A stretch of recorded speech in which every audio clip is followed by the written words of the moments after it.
Hello दोस्तों, हमारे channel में आपका स्वागत है।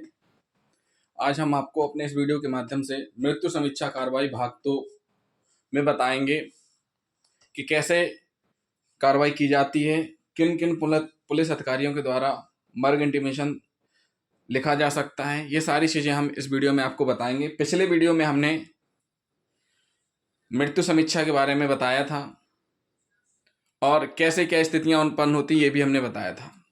इस वीडियो में हम आपको बताएंगे कि अगर आत्महत्या, हत्या, मृत्यु, संदेहात्मक मृत्यु विवाह के 7 वर्ष के भीतर या पुलिस कस्टडी में डेथ होती है तो किस प्रकार से उसकी लिखापढ़ी की जाएगी। हर घटना को ये मान के ना चला जाए कि ये संदिग्ध नहीं है। हमेशा अच्छे पुलिस अधिकारी की यही निशानी होती है कि कभी ये ना रहे कि नहीं, इसकी तो डेथ ही नेचुरल हुई है। कोई भी मामला, आज के समय में इतनी ज़्यादा टेक्नोलॉजी बढ़ रही है, ऐसी ऐसी मूवी आ रही हैं, ऐसे नए नए वीडियो आ रहे हैं जिनको देख करके नए नए अपराध और अपराध करने के तरीके बढ़ रहे हैं। डेथ में भी कभी कभी ऐसा लगता है कि नेचुरल है, लेकिन होता कुछ और है। अभी हाल ही में एक केस देखने में आया होगा कि एक महिला जो कि बहुत बड़ी कंपनी की सीईओ थी, उनने अपने ही खुद के बच्चे को, 4 साल के बच्चे को मार दिया। तो आजकल के समय में कुछ भी हो सकता है, इसलिए हमेशा ये भी सोचें कि ये मर्डर भी हो सकता है, आत्महत्या नहीं है। तो ये सोच के जब हम इन्वेस्टिगेट करेंगे, जांच करेंगे, तो लास्ट उसके सारांश में हम जरूर पहुंचेंगे। तो दोस्तों, सबसे पहले हम जान लेते हैं, ये भी एक प्रकार से मर्ग इंटीमेशन होता है, ये भी एफआईआर की तरह ही है। देखिए दोस्तों, मर्ग इंटीमेशन की सूचना या तो मौखिक हो सकती है या लिखित हो सकती है। लिखित कैसे? जब अस्पताल में कोई भर्ती हो जाता है तो वहां से ये आती है सूचना कि फला व्यक्ति खत्म हो गया है। छोटे छोटे जिलों में क्या रहता है कि अलग से पुलिस चौकी नहीं रहती, लेकिन जिला अस्पताल या मेडिकल कॉलेज में पुलिस चौकी ऑलरेडी रहती है। तो पुलिस चौकी में जो भी बल तैनात रहता है वो मर्ग इंटीमेशन लिख करके और डायरी तैयार करके संबंधित थाना क्षेत्र में भेज देते हैं। लेकिन यहाँ कंडीशन क्या है? अगर आपको या तो मौखिक सूचना प्राप्त होगी या लिखित। मौखिक ऐसा भी हो सकता है, फोन से, टेलीफोन से। मौखिक ऐसा भी हो सकता है कि सामने वाला मृतक का परिजन आके उपस्थित हो और कंप्लेन करे, अपनी रिपोर्ट दर्ज कराए, बताए मर्ग के संबंध में। तो दोस्तों, ये मौखिक और लिखित दोनों हो सकती है। और एक चीज ये भी है, कभी कभी हमको ये जो मर्ग इंटीमेशन है, ये मौके पर और असल दोनों पर कायम करनी होती है। मौके में मतलब सूचना आई, आप अस्पताल पहुंच गए, तो वहां आप ऑनलाइन तो है नहीं, सीसीटीवी तो है नहीं है, वो तो थाने में है। तो आप वही मौके पे 0 की मर्ग इंटीमेशन लिख लेंगे और आके थाने में असल नंबर पर कायम कर लेंगे। लेकिन अगर शिकायत करता या जिस मृतक का भाई, परिजन, कोई भी नाते रिश्तेदार थाने में आते हैं तो वो असल पर मर्ग इंटीमेशन लिखी जाएगी। मर्ग इंटीमेशन कौन लिख सकता है, किसको अधिकार है लिखने का? तो थाने का भारसाधक अधिकारी। दोस्तों, हमने पढ़ा है थाने का भारसाधक अधिकारी हवलदार, मतलब आरक्षक से ऊंची पंक्ति हवलदार, हेड कांस्टेबल स्तर का अधिकारी भी भारसाधक अधिकारी में आता है। और इनके अलावा एएसआई, एसआई, टीआई, सीएसपी, जो भी अन्य पुलिस अधिकारी हैं वो भी मर्ग इंटीमेशन ले सकते हैं। तो दोस्तों, ये हुए कौन अधिकारी ले सकते हैं? थाने के भारसाधक अधिकारी। अन्य पुलिस अधिकारी में एएसआई, एसआई, टीआई और भी सीएसपी अधिकारी आ जाएंगे।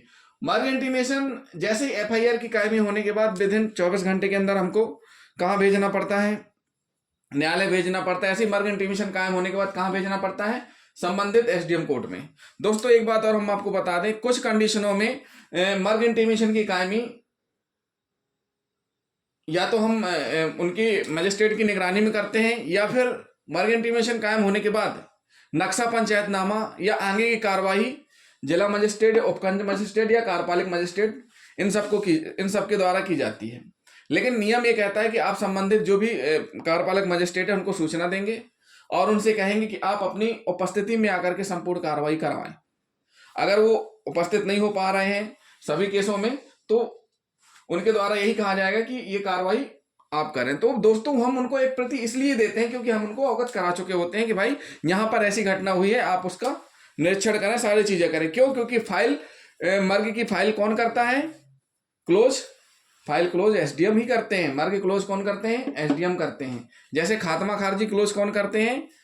जेएमएफसी जिला कोर्ट के मजिस्ट्रेट साहब के सामने होती है, वैसे ही मर्ग की फाइलिंग कहाँ होती है? एसडीएम कोर्ट में होती है। दोस्तों आपको सूचना मिली मर्ग की, अब आपकी क्या प्रायोरिटी है? सबसे पहली प्रायोरिटी ये है कि जो भी थाने का भाषांतक अधिकारी है, देखिए दोस्तों, देहात थानों में एक मुंशी रहते हैं, वो एफआईआर या मर्ग इंटीमेशन कायम करते हैं, संबंधित बीट प्रभारी को मार्क हो जाती है, वो कार्रवाई करते हैं। बड़े शहरों में डे ऑफिसर, नाइट ऑफिसर रहते हैं, उनकी ड्यूटी बनती है। लेकिन दोस्तों एक चीज ये भी है, जो भी अधिकारी हो, थाने का भाषांतक अधिकारी हो, जब भी इस प्रकार की सूचना आती है, अविलंब पहले थाना प्रभारी को अवगत कराएं। थाना प्रभारी वरिष्ठ अधिकारी सीएसपी महोदय को, एसपी महोदय को अवगत कराएंगे। अपने मन से आपको कुछ भी नहीं करना है। उसके बाद मर्ग इंटीमेशन कायम होने के बाद सबसे पहले किसको सूचना देना है? एफएसएल और फोटोग्राफर को सूचना देना है, और सबसे पहले जाकर के घटनास्थल को सुरक्षित करना है कि घटनास्थल बोलता है। कहते हैं ना कि घटनास्थल अपने आप में बोलता है, तो घटनास्थल से ही हमें कड़ी जोड़ने को मिलेंगी उस हत्या आत्महत्या की। तो सबसे पहले हमें क्या करना है? घटनास्थल सुरक्षित करना है। एफएसएल की टीम को बुलाना है। एफएसएल की टीम आके क्या करेगी? निरीक्षण करेगी, और जो भी एफएसएल की टीम के प्रभारी उनसे रिपोर्ट जरूर लें दोस्तों, उनका ओपिनियन जरूर शामिल करें उस केस में। वरिष्ठ अधिकारी आएंगे, एसडीएम महोदय आएंगे। तो दोस्तों विवाह के 7 वर्ष के भीतर अगर डेथ होती है तो 176(1) में सीआरपीसी के तहत जिला मजिस्ट्रेट जांच करेंगे। पुलिस अभिरक्षा में कस्टडी में डेथ होती है तो 176(1) का के तहत जिला मजिस्ट्रेट या जो भी कार्यपालिक मजिस्ट्रेट हैं जिनको टीम गठित की जाएगी, उनके द्वारा जांच की जाएगी कस्टोडियल डेथ की। तो दोस्तों ये एक बेसिक जानकारी है। अब आपको अगले वीडियो में एक नई जानकारी बताएंगे। एक सबसे कठिन प्रश्न ये रहता है कि अगर हत्या कर दी जाए, चूंकि आदमी की डेथ हुई है तो हत्या कर दी जाए तो पहले मर्ग कायम होगा कि हत्या कायम होगी? ये बहुत दिनों से चला आ रहा है, तो हम ये आपको भाग 3 में बताएंगे कि पहले हमें मर्ग कायम करना चाहिए कि हत्या कायम करना चाहिए। दोस्तों हमारे चैनल को सब्सक्राइब करें, सब्सक्राइब करना ना भूलें, और शेयर और लाइक जरूर करते जाएं। अगला जो वीडियो हमारा आने वाला है उसको देखना ना भूलें, क्योंकि उसमें बहुत सी चीजें हम आपको बताने वाले हैं जो कि आपके बहुत काम की हैं। थैंक यू दोस्तों।